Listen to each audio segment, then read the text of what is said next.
முருகா குழந்தை போல நடப்பதென்ன சுவாமி மலையிலே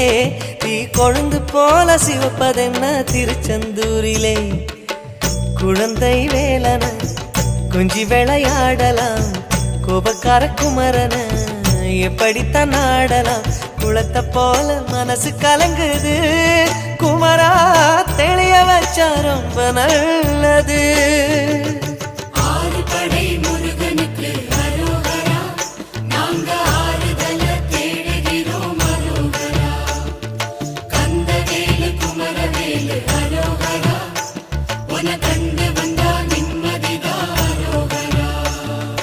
பழனியிலே சந்நியாசி தணிகையிலே சம்சாரி ஓம் கணக்கு புரியலையே முருகா ஓம் கணக்கு புரியலையே முருகா